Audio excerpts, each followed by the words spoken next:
All right, what's going on, beautiful people? You're listening to the North Shore 9 podcast presented by FanDuel. I'm Tyler. With me is Neil, and this is the NS9 Postgame Show powered by Primanti Brothers, where we're going to be giving away sandwiches tonight. Neil, the Buccos win by a touchdown and a field goal. Braxton Ashcraft is the second best pitcher in Major League Baseball behind Paul Skeens. The Pirates absolutely demolish the San Francisco Giants. What's going on, dude? Giants might be a worse defensive team than we are. Whew. Right? There for a bit. I couldn't believe it.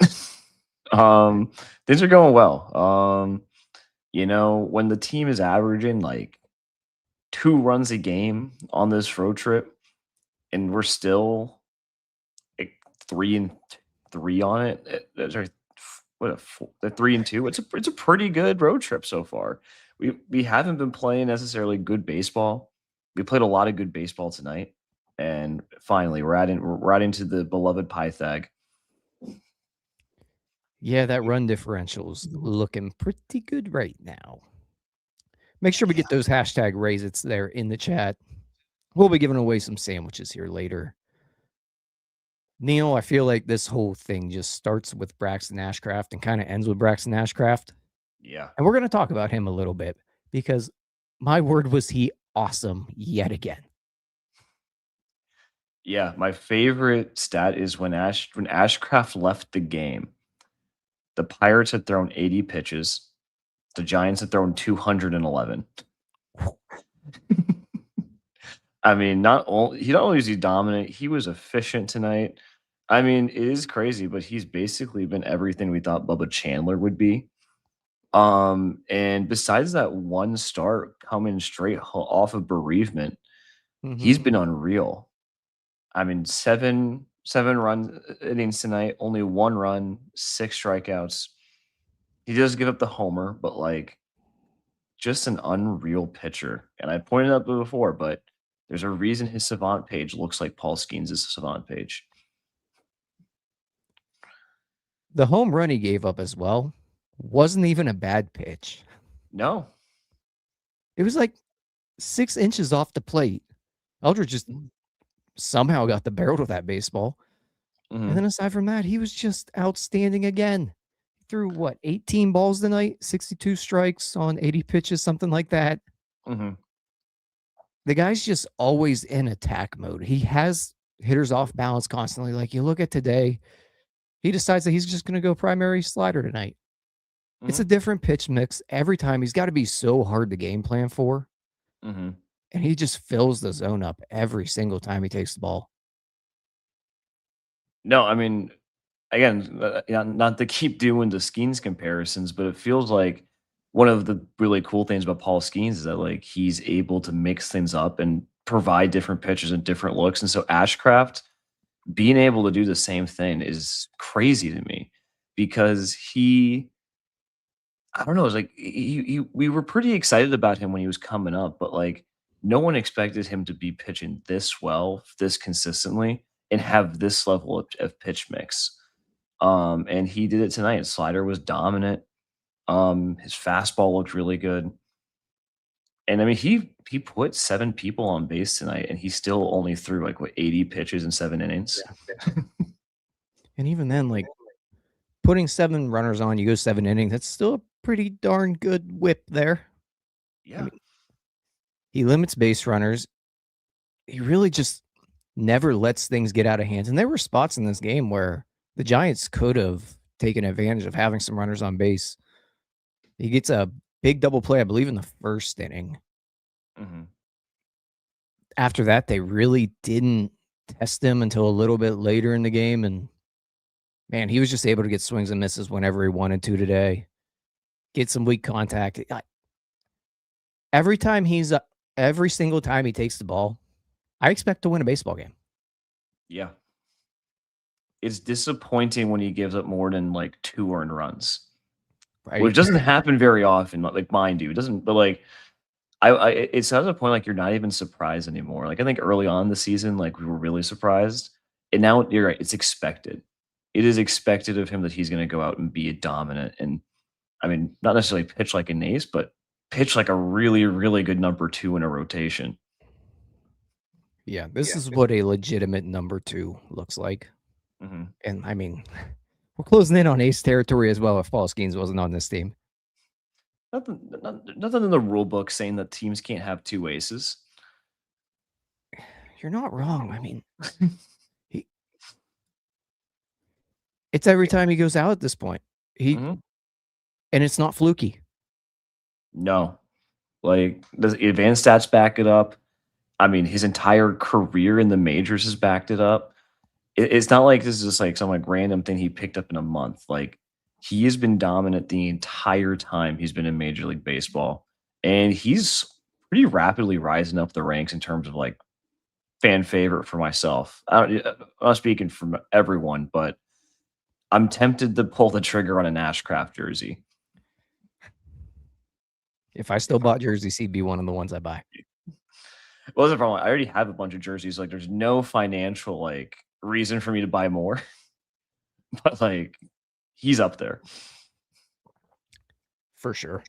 We are officially at a 277 ERA for Braxton Ashcraft.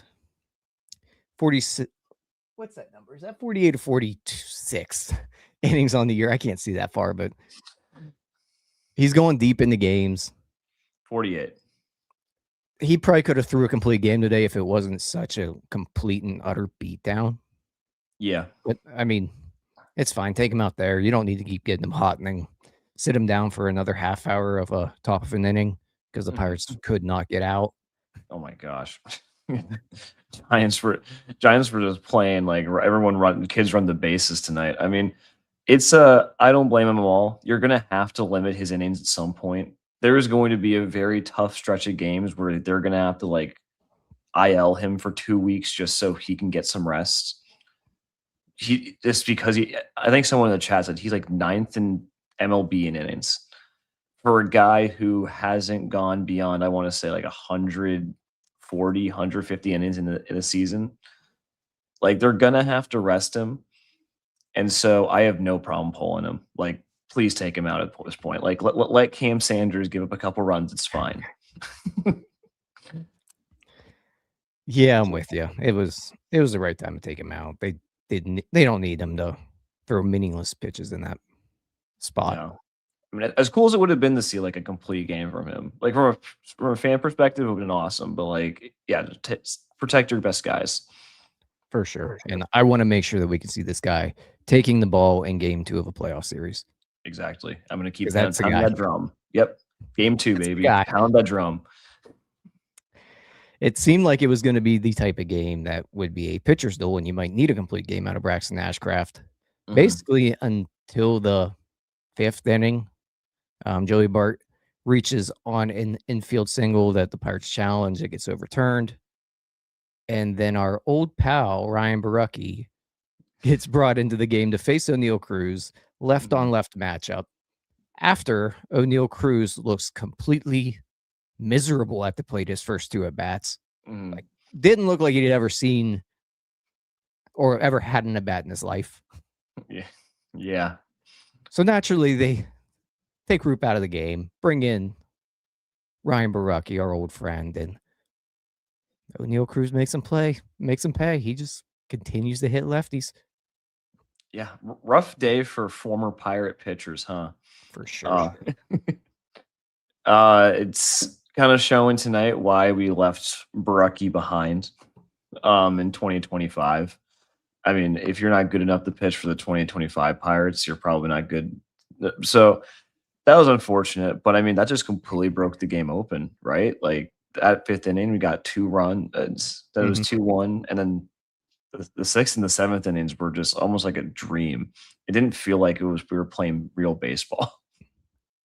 Yeah, they're in the 5th. Joey Bart reaches 3rd on that single from Oneil Cruz. Brandon Lau with a sacrifice fly. Again, off the lefty, because I've been told apparently he can't hit lefties, but sacrifice fly against Ryan Barucki, the lefty. I mean, it wasn't a hit, so it's better at bat than get out of Nick York and Billy Cook. I mean, you're not wrong. I honestly have no problem sitting with Lau against lefties just because he just because of the history he has of injuries. it's just an easy way to get him off his feet. But tonight, a night like tonight, he's technically 2 for 4, but he was the last Pirate to get a hit, I believe, tonight in the starting lineup. And they didn't even need him. Like technically, that was just how dominant they were tonight. Yeah, but it was a professional at bat there. You get the sacrifice fly, then Oneil Cruz doesn't move up on that sacrifice fly. He is able to score on a Bryan Reynolds single following that. Bryan Reynolds just, quietly playing okay baseball at the plate. 750 OPS. He'd been okay. He's hit the cold streak about the same time everyone else has. Sorry, that's a 792 OPS. That's better than I thought. I can't see tonight, dude. It's too late. Casually off by 40 points. Yeah, that's all.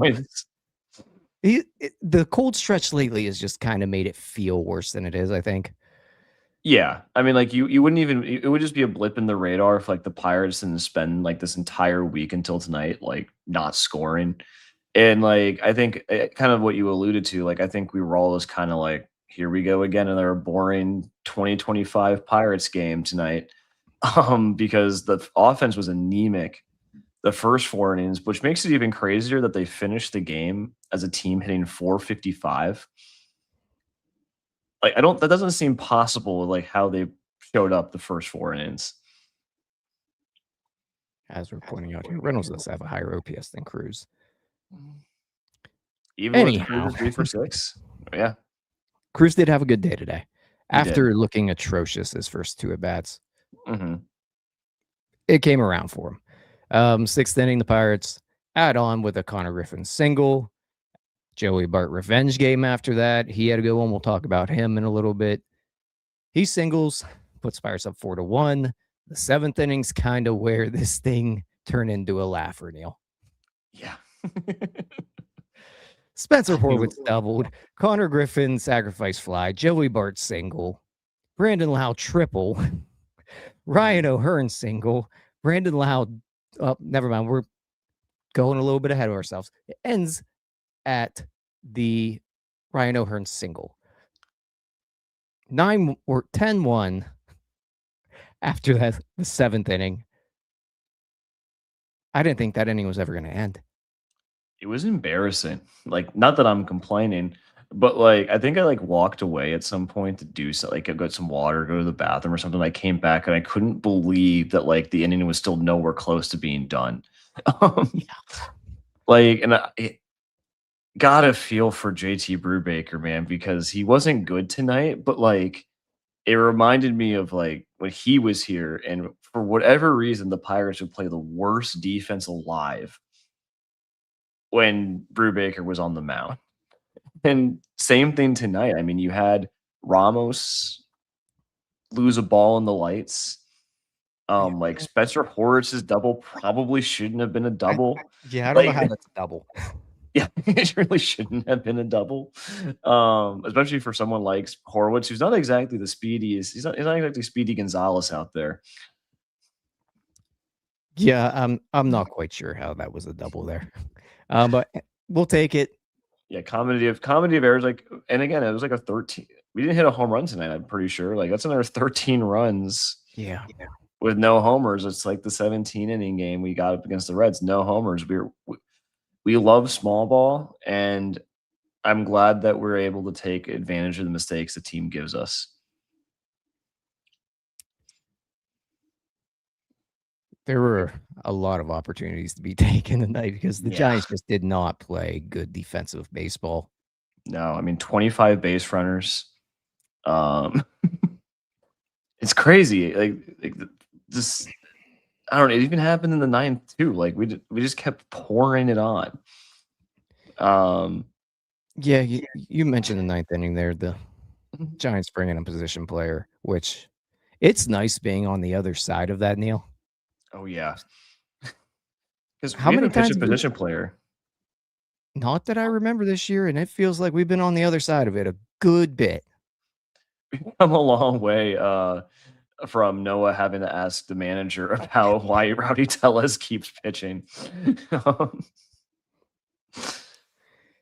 Yeah, it feels really good. I mean, we had 22 at bats with runners in scoring position tonight. What 10 for 22. It was such a weird game. The Pirates have 44 at bats. 44 at bats, 13 runs, 20 hits, 5 walks, and they still struck out 11 times.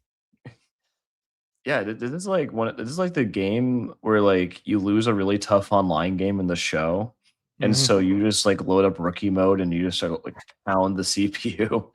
That's kind of how this felt. Yeah. Before we get any further here, let's kick it over to Cody to tell you guys about IQ Bar.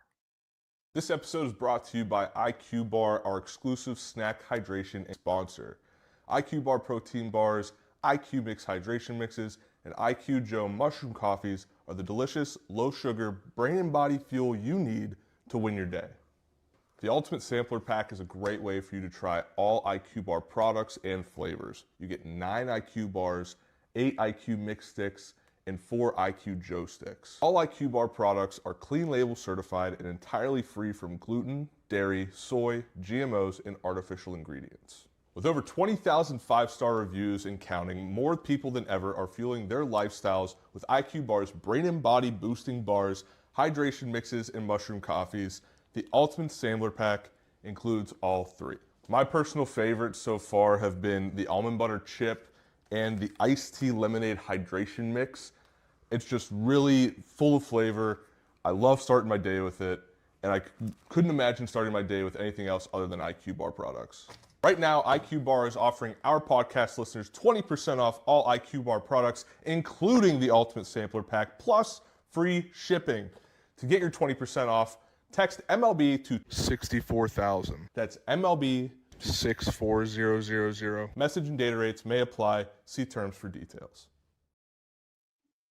Cody, how many runs did the Pirates score tonight? I was gonna say, how many base runners were there tonight for the Pirates start? 64000. We talked briefly about it there earlier, Neil. Joey Bart revenge game. Yeah. And hand up, I was kind of raging. I'm like, why is Joey Bart starting yet another baseball game? And Ashcraft shoved, he hit. He is slowly starting to heat up. He's slowly starting to be somewhat not a black hole with the bat. He finishes the day 4 for 5, so that does help you not look like a black hole in the box score. We were up to a 669. I could actually see this one OPS for Joey Bart this year. And I do want to talk about him here briefly because hand up, I've been pretty harsh on him this entire season. I've been pretty frustrated with some of the defense. Complained a good bit about how guys pitch with him behind the plate, and he hadn't hit the ball. Last couple outings for Joey Bart, whether you give him credit or not, but if you give him blame for whenever the pitchers struggle, you got to give him some credit here. The last few times he's been out there, pitchers that performed, he's doing good things at the plate. Maybe I was a little bit unfair on Joey Bart. I don't think it was unfair. I think the problem, if there's a problem, it's that what we're getting from our starting catcher in Davis is what you want in a backup catcher. And when Bart is dealing, like when Bart's hitting well, that's what you want from your starting catcher, and he's the backup. And so I feel like we're just kind of like chasing different things. You know what I mean? So like, because generally speaking, like you want your backup catcher to be like that, like solid defensive guy, which I don't think Joey Bart's ever going to be. But what I will say is that as long as I think, as we've seen this week, like with Robbie Ray destroyed us last night, this team is going to struggle really badly against left-handed pitching. And so if Joey Bart's going to be here and he's actually able to be one of those guys who can hit left-handed pitching, then he has a spot on this roster. Yeah, and that's one of the things he's kind of just always done well is hit lefties. He hasn't really done it to this point of the year, but it's a smaller sample size. I don't know. I mean, I guess You probably split them up for now and give Joey Bart a few more starts a week, I think, just until he kind of cools off or until Henry Davis shows that he can, give you a couple games of life at the plate. He will continue to hit the ball and pop it up in the infield many times. No, I agree. I do feel like there's something to be said about just still, on a team that's not great defensively, in a team that probably relies a lot about like striking guys out. I'd rather take the offensive hit at catcher and have Davis behind the plate most days. But Joey Bart heating up you got to start asking some questions there, because if you suddenly have a good Joey Bart who's hitting, and now you have a lineup of 7 guys who can hit, that's a special thing to have. Most teams don't have that. Know what else most teams don't have? An Braxton IQ Ashcraft. ad. And as Cody points out here in the comments, the Pirates are 6-2 since the return of that ad. I mean, IQ bar a wall, IQ bar blast. But yeah, I mean, at the very least, he's putting together better outings, I guess. I mean, he raises OPS a good bit today. 4 hits will do that. It was a nice day for him. I like what I've seen from him his last couple outings. Just hopefully he can just build on it. They're going to need him to play a good bit. Like you mentioned, they need a guy that can hit lefties. He's one of the guys on this roster that should be able to do that. So hopefully it continues. Yeah, like I don't think there's really anyone knocking on the door in AAA right now is like demanding his spot on the roster. So like he has time to get it together. Another guy that was kind of scuffling there for a little while, and the return of Jared Triolo raised some questions. Nick Gonzalez, following a 3-walk performance, just add on 4 more hits here today. Nick Gonzalez, again, I'm going to say it, looking like the guy that the Pirates drafted, the guy that you thought could win batting titles. Nick Gonzalez in 323. I know it's probably not sustainable at all, but hey, man, you got to ride this out. It's apparently not cooling off right now. No, I mean, I can't believe it. I mean, hand up, I didn't expect this from Nick Gonzalez. Like, I was not happy that like he was projected to be a starter on this team. And no, I mean, he's been a catalyst. Like, does he hit for power? No. Is it incredibly frustrating that this guy is the king of hitting the ball to the warning track and never over the fence? Yes. But you can't deny the success he's had. Another like 4-hit day, like you mentioned, hitting 323 is wild. Right. Never in my wildest dreams that I expected to be hitting that at this point in the season. So he deserves his flowers. He sure does. And I said it, I think last night, probably said it on Thursday as well. I've been pretty impressed by the defense he's played at third base too.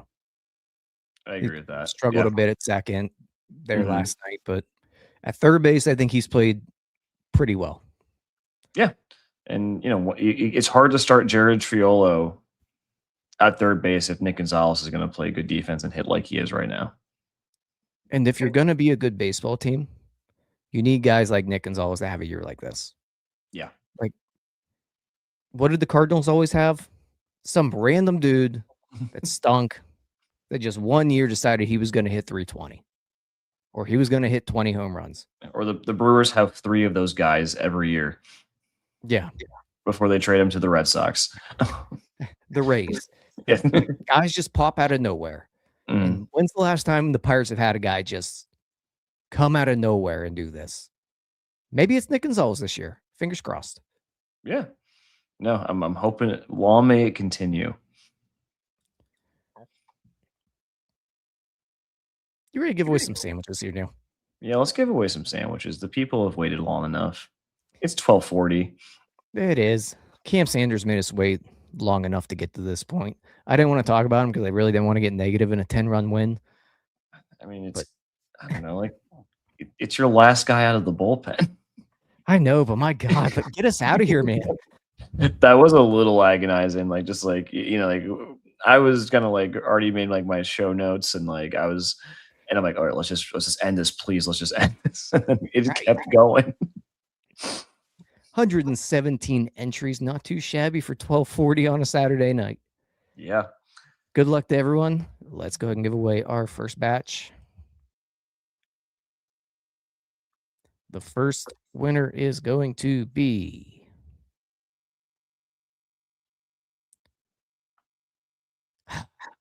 I mispronounce it every time.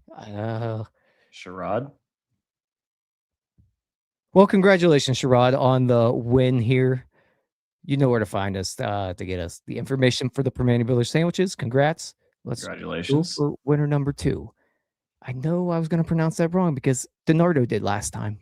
Hey, it's not just me. I'm not the only one who mispronounces.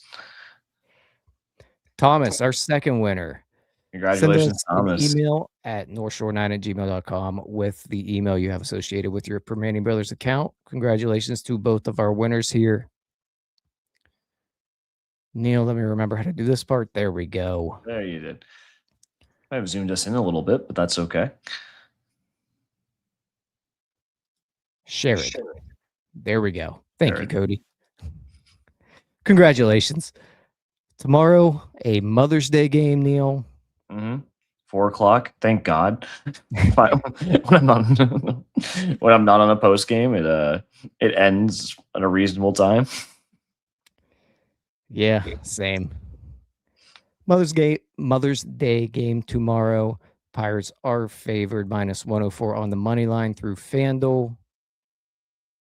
Hopefully they can take this series here, kind of repeat what they did against the Diamondbacks, lose that first one, take the next 2. That would be very nice. I mean, I know neither the Giants or the D-backs are like lighting the world on fire, but if you offered me 500 for this road trip, I would have taken it immediately. And we're guaranteed at least that. Now, go and win tomorrow. Like, no excuses. Go 5 games over 500. But like, I am content with how this has gone, especially since like we've not been playing the best baseball this week. Continue to try to take 2 of 3. 2 of 3 is good. Exactly. And maybe we see another position player pitch tomorrow. Yeah, and maybe we keep winning and not be in 4th place in a week. Who knows? Maybe some other teams lose. Yeah, maybe the Cardinals will eventually lose. Yeah. Is it Bubba tomorrow? It's a great question. I'm checking right now. It is Bubba. Oh. It is Bubba. Right. Pull that up, Jamie. All right, let's get out of here. Thanks for joining us, everyone. You guys are crazy. Yeah, appreciate you all. Come back. Watch tomorrow's show. It'll be a lot better. I'm not on it. Appreciate you all for hanging out. Congratulations to our Primanti Brother winners. We're out. Peace out, Girl Scouts. All right, that wraps up this episode of North Shore 9. Thanks so much for tuning in. Whether you're listening on the podcast or catching us on YouTube, if you enjoyed the show, please give this video a thumbs up and don't forget to hit that subscribe button if you haven't already. It really helps us grow. And if you're listening on the podcast, a quick review goes a long way in helping others find the show. Plus, be sure to tell a friend about us. There's always room for more here in the NS9 community. And for those looking to support us a little more, consider joining our Patreon, become an MVP member, and get exclusive perks while helping us continue to bring you more of the Pirates content you love. Thanks again for all your support, and let's go Bucks.